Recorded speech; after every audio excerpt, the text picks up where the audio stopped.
Your backyard is probably destroying one of the most reliable food systems ever built.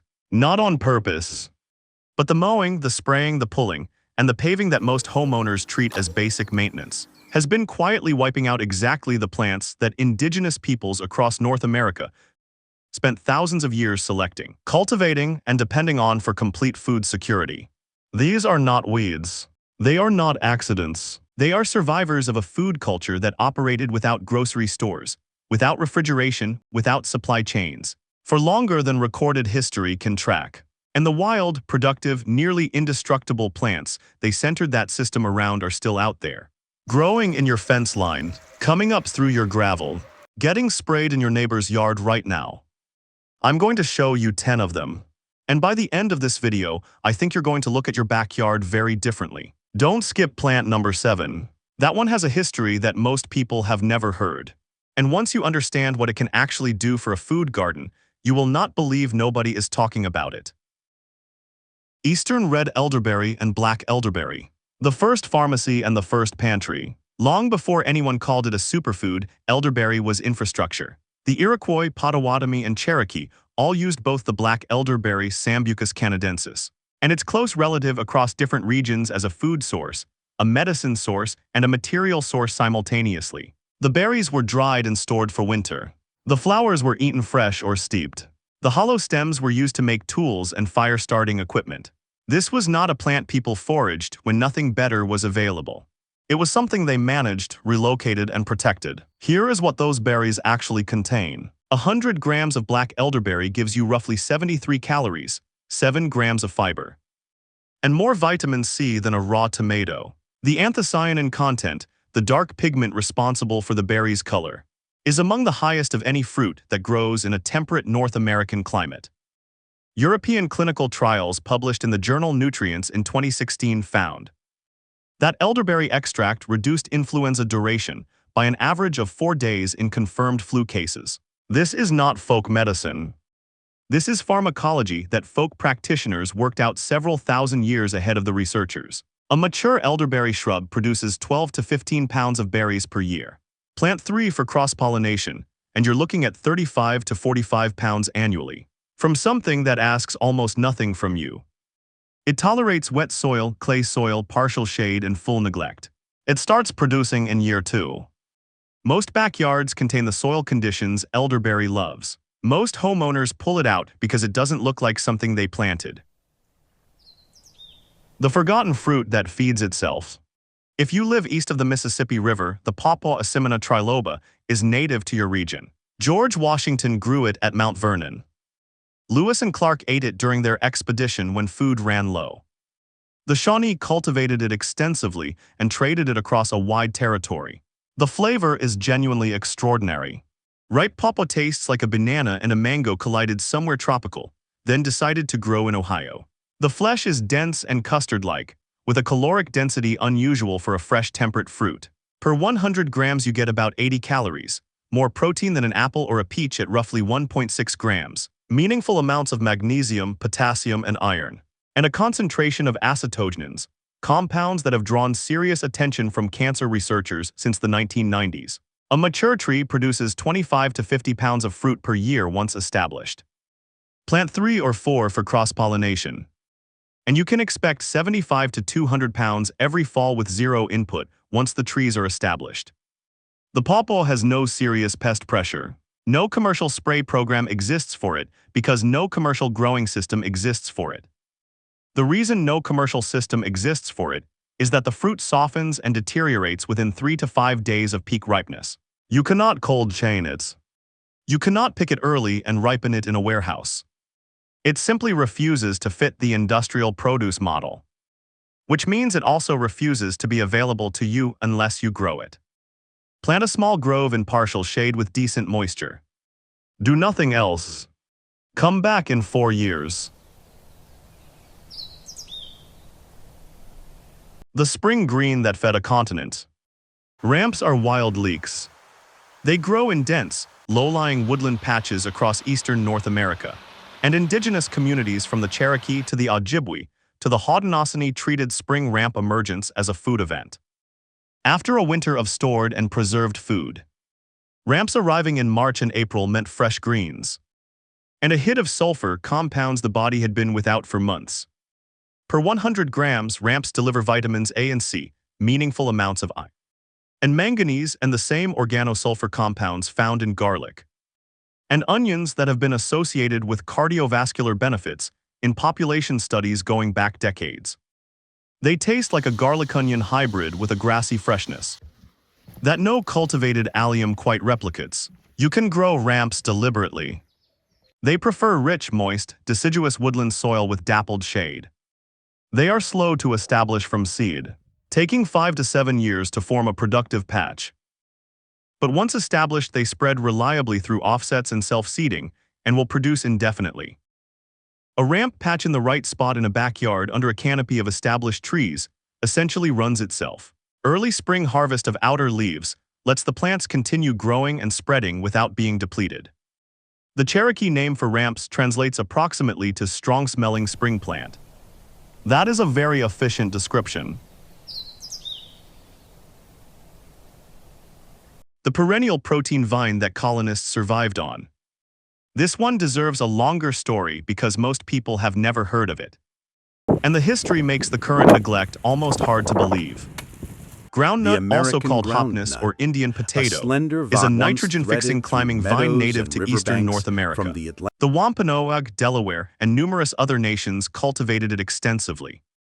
When the Mayflower colonists arrived at Plymouth in 1620 and faced their first brutal winter, they survived in part because local Wampanoag communities showed them where the groundnut tubers were buried. The colonists ate groundnut through multiple winters, while they built the food production capacity to feed themselves. The Massachusetts colonial legislature eventually passed a law prohibiting colonists from digging groundnut on indigenous land because the demand was that heavy. Then it more or less disappeared from American food culture. Here is what it can do.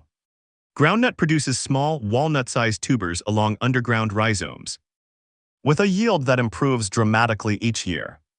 First-year plants produce modestly. By year 3, a single planting can produce 3 to 5 pounds of tubers from a small plot.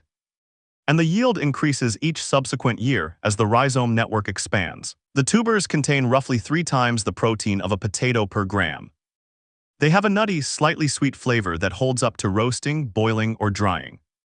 The vine itself grows 6 to 10 feet tall, fixes nitrogen into the soil as it grows, meaning it improves the ground for neighboring plants, and returns from the roots every spring without any replanting. It produces attractive pink-purple flowers that draw pollinators. It will grow in almost any moist soil in partial to full sun, from USDA zones 3 through 9. Plant it once along a fence line or trellis. Harvest increases every year after that. It is genuinely one of the most underused perennial food plants available to North American gardeners. The plant that produces more food per acre than almost anything you can grow. U.L. Gibbons, the forager and author who spent decades documenting wild edibles, called cattail the supermarket of the swamps. That description is not an exaggeration. Cattail was used by the Chippewa, Paiute, Pawnee, and dozens of other nations, and the range of edible uses across the growing season is genuinely staggering. Young shoots in spring taste like cucumber and can be eaten raw or cooked like a vegetable. Male pollen heads in early summer produce a yellow pollen so abundant that it can be collected in bags and used as a flour supplement, adding protein and a mild corn-like flavor to baked goods. Female seed heads in late summer produce fluff, used for insulation and fire-starting material. The roots, which are available year-round, contain a starchy core that can be processed into a flour or eaten directly. University of Vermont research in the 1970s estimated that an acre of cattails could produce 6,500 pounds of starch flour per year. An acre of wheat under good conditions produces roughly 2,000 pounds of flour. Cattail outproduces wheat per acre by a factor of 3. Requires no tilling, no planting, no irrigation, no fertilizer, and no pest management. It grows anywhere there is shallow standing water or consistently wet soil, including the low spots in backyards that most homeowners consider drainage problems. The reason nobody grows it commercially is that processing the roots into flour is labor-intensive enough to make it uncompetitive for industrial production. For a home food producer, that calculation inverts. The labor is yours and the inputs are zero. If your backyard has a wet corner that nothing else will tolerate, that is exactly where cattail belongs.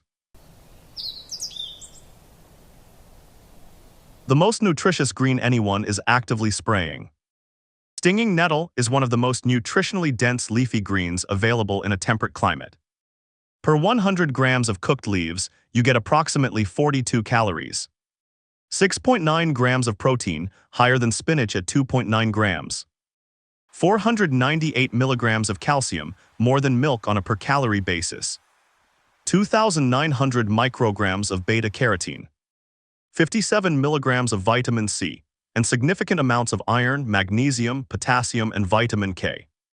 The Cherokee, Iroquois, and many Pacific Northwest nations used nettle as both a food staple and a textile fiber source. Young spring shoots were harvested before flowering, blanched briefly to neutralize the sting and eaten as greens. The stalks of older plants were dried and processed into a fiber used for cordage and weaving that several nations considered superior to hemp. Blanching or cooking for 60 seconds completely eliminates the sting. The flavor is more complex and mineral-rich than spinach, somewhere between spinach and sorrel. A nettle patch once planted spreads through rhizomes and returns every spring indefinitely. The first harvests appear in March or April across most temperate zones, earlier than almost any other garden green. It grows in any reasonably moist, nitrogen-rich soil, which is to say it grows almost anywhere a lawn currently exists. Most homeowners spray it. Every homeowner who sprays it is eliminating something. That delivers 6.9 grams of plant protein per 100 grams while costing them nothing.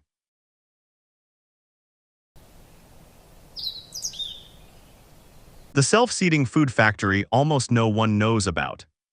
Stay with me here, because this one has a history that ties together indigenous agriculture, the Columbian Exchange, and one of the strangest disappearing acts in American food culture. Ground cherry, a close relative of the tomatillo, was cultivated across a wide swath of North America long before European contact. The Hopi, Cherokee, and many Plains nations grew it or actively encouraged its growth around settlements. The small, husk-covered fruits, which taste like a pineapple-vanilla-tomato hybrid, were eaten fresh, dried into raisins, and made into preserves. The dried fruit stored for months without any processing. The Hidatsa people of present-day North Dakota specifically cultivated ground cherry in their river-bottom gardens, selecting for larger fruit over generations. European botanists and early American settlers noticed how freely ground cherry spread and documented it extensively in the 18th and 19th centuries.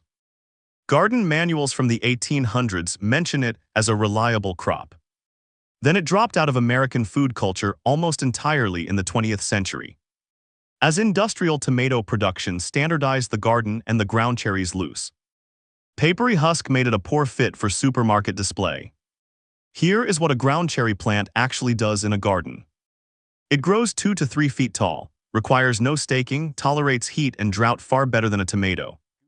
Self-seeds aggressively so that once you plant it, it tends to return every year on its own, and produces hundreds of small fruits per plant across an extended season from July through frost. A single well-placed plant can produce 2 to 3 pounds of fruit.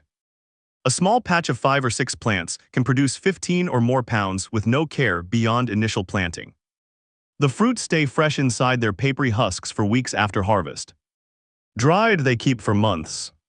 They contain reasonable amounts of vitamin C, vitamin A precursors, and the niacin vitamin B3 that was central to diets across the Americas. Plant ground cherry once in a sunny spot. If your soil is decent and gets regular water, there is a good chance you will never need to plant it again.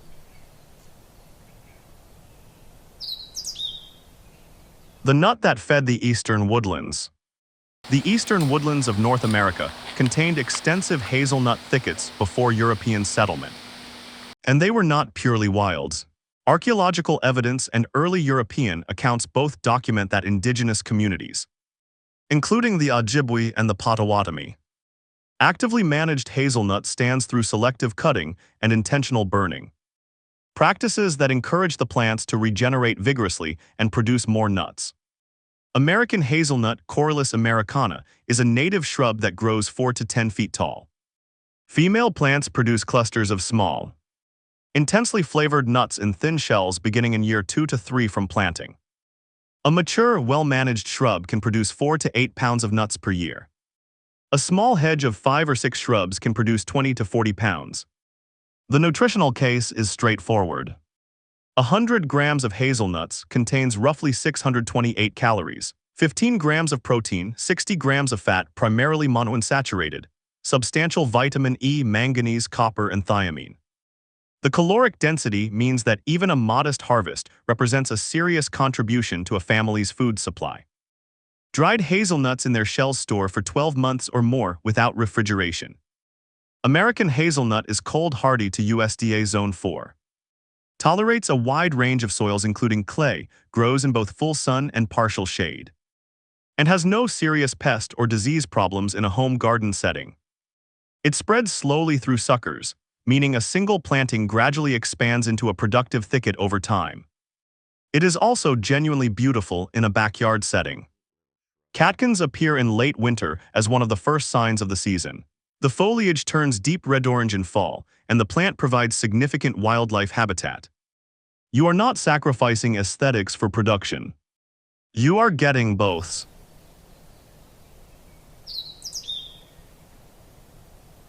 The sunflower that feeds you from underground. The name is misleading on 2 counts. Jerusalem artichokes are not from Jerusalem, and they are not artichokes. They are a species of sunflower native to the central and eastern United States. The name Jerusalem is believed to be a corruption of the Italian girasole, meaning sunflower.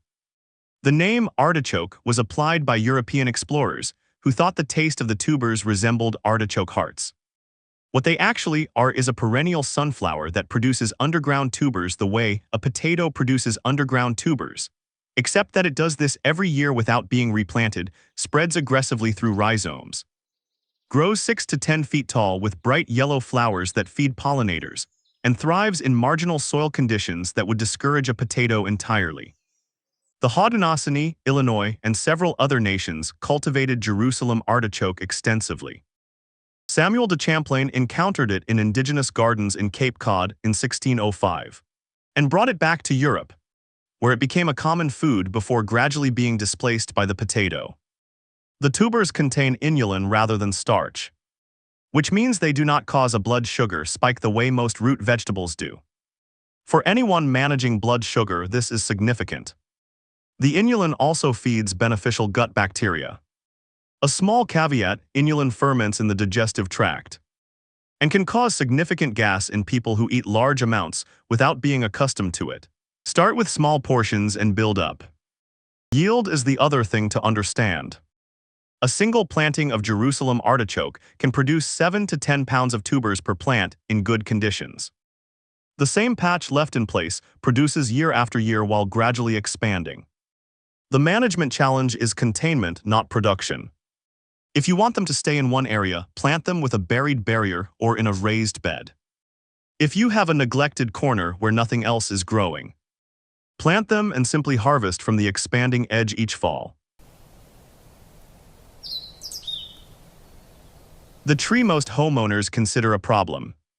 The black walnut is one of the most nutritionally dense, ecologically valuable, and stubbornly productive food trees native to North America. A mature tree can produce 75 to 100 pounds of nuts per year. 100 grams of black walnuts contains 619 calories, 24 grams of protein, and 59 grams of fat, with a particularly high concentration of omega-3 fatty acids for a nut. Dried black walnuts in their shells store for a year or more without refrigeration. The Lenape, Cherokee, Osage, and many other nations harvested black walnuts as a core winter food source. The oil was extracted and used as a cooking fat. The shells were used to make dye. The inner hulls were used medicinally. The wood was used for everything from bowls to structures. This is a tree where essentially nothing was wasted. Most homeowners treat black walnut trees as a nuisance. Here is why that happens. Black walnut roots release a compound called juglone into the surrounding soil. Juglone is toxic to certain plants, including tomatoes, apples, and several common garden vegetables, in a radius that can extend 50 to 80 feet from a mature tree. If you have a black walnut in your yard and plant tomatoes near it, the tomatoes struggle. Most gardeners blame the tree. The solution is not to remove the tree. It is to stop planting things in the juglone zone that are sensitive to juglone, and instead plant things that are tolerant of it, which include most native plants, many fruiting shrubs, and most lawn grasses. The black walnut can coexist with a thoughtfully designed garden. It cannot coexist with a garden designed around what a supermarket sells. A single mature black walnut tree, left to produce without interference, represents hundreds of pounds of high-protein, shelf-stable food per decade. The husks come off with effort, either by running them over with a car on a hard surface, a technique that actually works, or by soaking them and processing them by hand. The nuts inside are intensely flavored, denser and more complex than the English walnut sold commercially. If you have a black walnut in your yard, it is not a problem. It is the best food tree on your property. Learn what it needs to thrive. Everything else is secondary. If you want to keep learning how to build a food garden that does not depend on a supply chain, subscribe. Every week I cover the plants, the systems, and the history that the modern food industry has no interest in teaching you. The food security your backyard can provide does not look like a supermarket. It looks like a hazelnut hedge and a groundnut vine and a pawpaw grove dropping fruit in September. Plant something real. It does not have to be complicated. It just has to be in the ground.